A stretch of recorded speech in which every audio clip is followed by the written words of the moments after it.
Ask any truck driver where he sleeps best, and the answer probably catches you off guard. Not a hotel, not even his own bed at home. It's the cab. That's not nostalgia talking, it's backed by numbers. And once you hear why, you'll understand what's really happening inside those cabins every single night. It even answers why some of them never want to go home. Good sleep needs 4 things: darkness, consistent temperature, minimal noise, and a routine your body can predict. A hotel room fails at nearly all of them, and even a home has its weaknesses. A sleeper cab, however, never seems to fail. But this theory is only half the story, and the other half starts with a number most people would never expect. Modern sleeper cabs aren't an afterthought bolted onto the back of a cab. They're engineered the way aircraft interiors are engineered, with sound in mind before comfort ever enters the conversation. Multi-layer sound dampening panels are built directly into the walls, absorbing road noise, wind, and the hum of other engines idling nearby. Insulated glass keeps outside temperature from bleeding through the windows.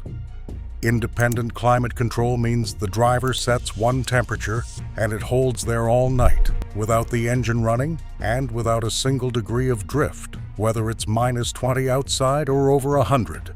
Some systems can hold that temperature for 8, sometimes 10 hours on a single battery charge, long enough to get through a full night without ever touching the thermostat again.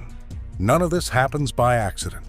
Manufacturers know that a well-rested driver is a safer driver, and a safer driver is a driver worth keeping.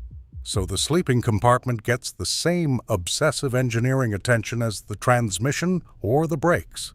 Most people picture a thin mattress and a curtain. The reality on a modern long-haul truck is closer to a soundproofed hotel room that happens to be doing 70 miles an hour a few hours earlier. Mattress manufacturers who build specifically for the trucking industry even test their foam against the exact vibration frequency of a diesel engine at idle, because a mattress that feels perfect in a showroom can feel completely different after 8 hours of low-frequency rumble underneath it.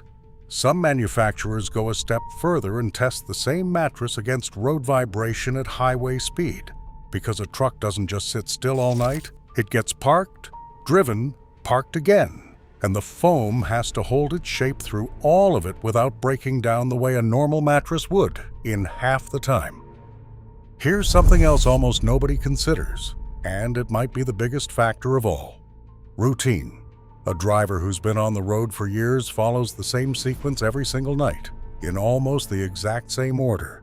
Park, shut down, curtain closed, temperature set. Same pillow, same blanket, same 15 minutes scrolling a phone before the eyes close. That repetition does something a hotel room never can. There's no stranger's footsteps in a hallway at 1 o'clock in the morning. No unfamiliar layout to navigate in the dark. No wondering where the bathroom is at 3 a.m. Sleep researchers actually have a term for this: sleep environment consistency. One of the strongest predictors of sleep quality there is. A driver doesn't need to know the term to feel it. He just knows the cab feels right the second that curtain closes, because nothing about it is new. It's the same reason people sleep better in their own bed than in a 5-star hotel room, except a driver's own bed happens to travel with him. Psychologists call this a sleep anchor. Something so familiar it signals to the brain that it's time to shut down. For most people, that anchor is a bedroom. For a driver, it's a 20-foot metal box parked outside a Flying J. And that anchor doesn't just help him fall asleep faster, it changes how deep that sleep actually goes.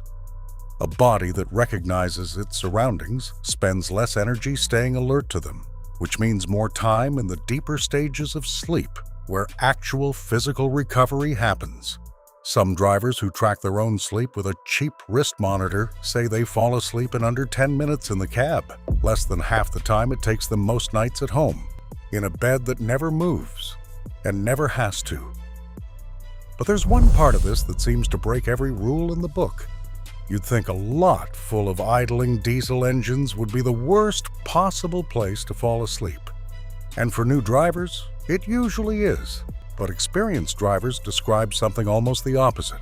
The constant steady hum of engines running nearby becomes background noise, the same way a fan or a white noise machine works for people at home.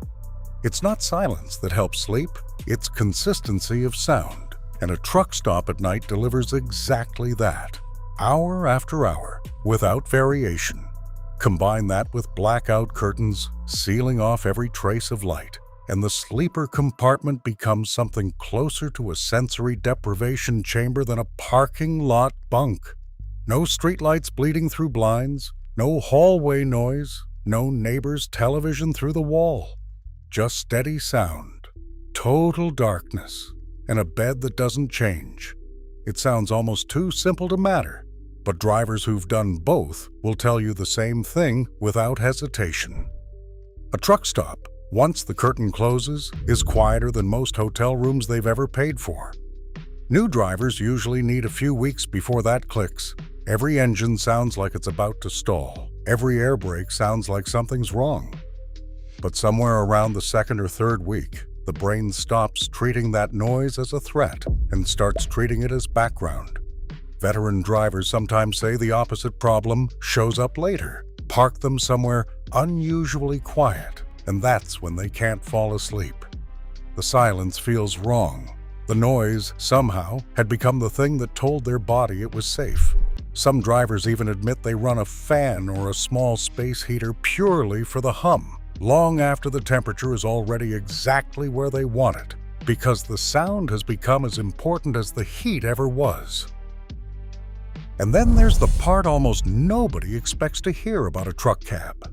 Driver surveys conducted across the industry consistently show the same result.